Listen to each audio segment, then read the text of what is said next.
At 07:42 a.m., May 27, 1940, near a small French village, a British officer raised a weapon that had not killed a man in European war for over 300 years.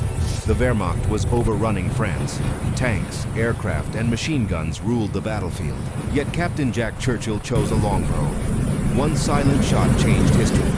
Jack Churchill was born in 1906 and trained at the Royal Military College, Sandhurst, graduating in 1926. He served in Burma with the Manchester Regiment and learned everything a modern infantry officer was supposed to know. But Churchill was never ordinary. He mastered archery, competed internationally, learned to play Highland bagpipes, and carried a Scottish broadsword, not as a hobby, but as tools of war. In 1936, bored by peacetime soldiering, he left the army. He worked as a journalist in Africa, appeared in films, rode motorcycles across Asia, and lived recklessly. When war broke out in 1939, he rejoined immediately, bringing his medieval weapons with him.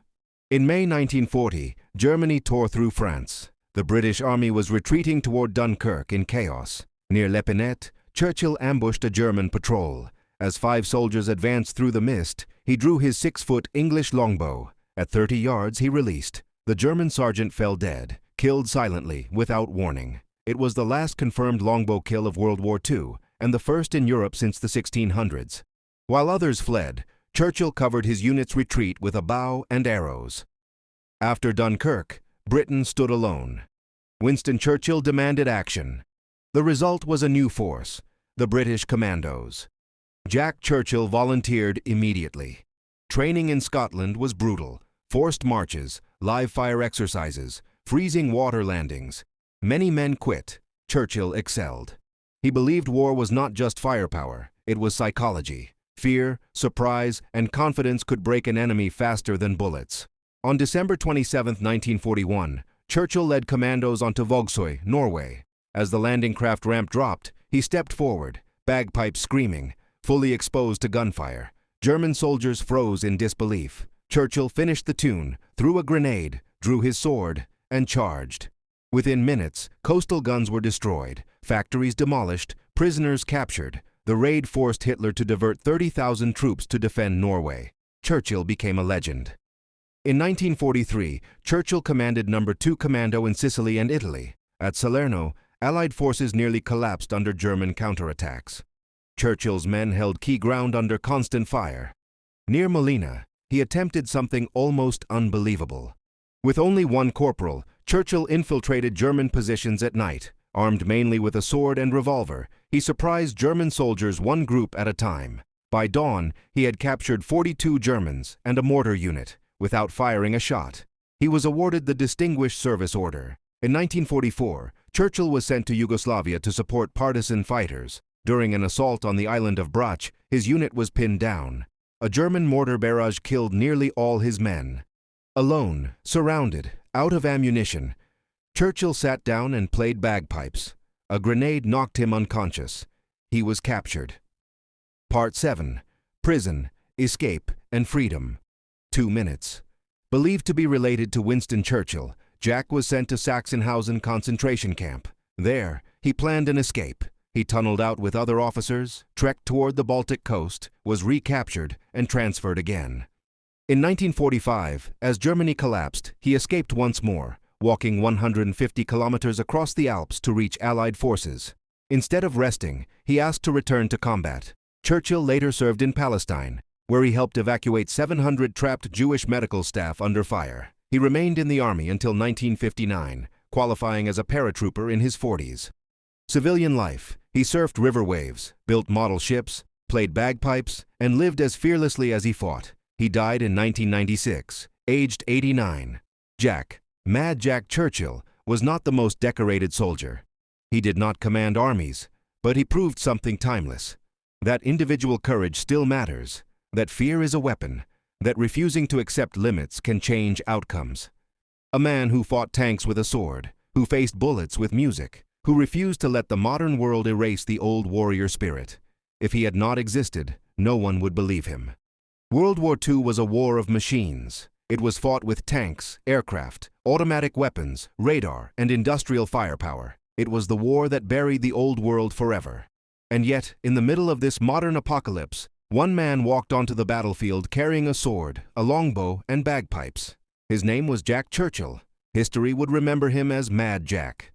Not because he was insane, but because he refused to accept the rules of his time.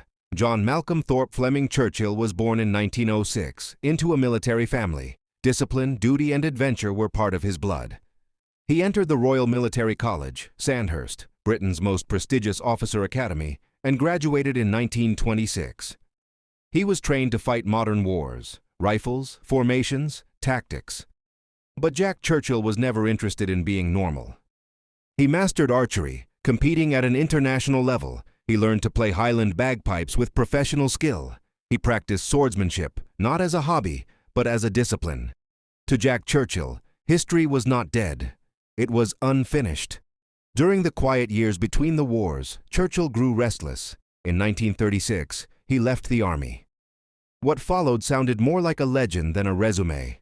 He traveled through Africa, worked as a journalist, acted in films, explored Asia, and lived without fear. He rode motorcycles through foreign lands and chased danger wherever it appeared. But when war came again in 1939, there was no hesitation. Jack Churchill re-enlisted immediately, and he came back to the army carrying the same weapons he had always trusted. Chapter 3. France, 1940. The last longbow kill. In May 1940, Germany invaded France with overwhelming force. The British Expeditionary Force was collapsing. Retreat was the only option. Near the village of Lepinette, Captain Jack Churchill encountered a German patrol advancing through fog. While others prepared rifles, Churchill did something no soldier had done in European combat for centuries. He drew his English longbow. At approximately 30 yards, he released the arrow. It struck the German sergeant cleanly, killing him instantly. The remaining soldiers panicked, unsure what had just happened. This moment became history. It was the last confirmed longbow kill in modern warfare, and the only one recorded in World War II. Churchill later said simply, "If it wasn't for the war, I might have shot more." As France fell, British forces retreated toward Dunkirk under constant attack. Churchill helped cover the retreat, moving with calm confidence while chaos reigned around him. Where others ran, he stood firm. The evacuation saved hundreds of thousands of Allied soldiers, but Britain now stood alone. Winston Churchill demanded a new kind of warfare. Britain created the commandos, elite units designed for raids, sabotage, and psychological warfare. Jack Churchill volunteered immediately. Training in Scotland was merciless. Forced marches, freezing water landings, live ammunition, sleep deprivation. Many failed. Churchill thrived. He believed fear could defeat an enemy faster than bullets. Shock, surprise, audacity. He carried a broadsword into battle and famously said, "Any officer who goes into action without his sword is improperly dressed." On December 27, 1941, Churchill took part in a raid on Vågsøy, Norway. As landing craft hit the beach under machine gun fire, something impossible happened. Jack Churchill stepped forward and began playing bagpipes. Not behind cover, not after the fighting started, but before. German defenders froze in disbelief.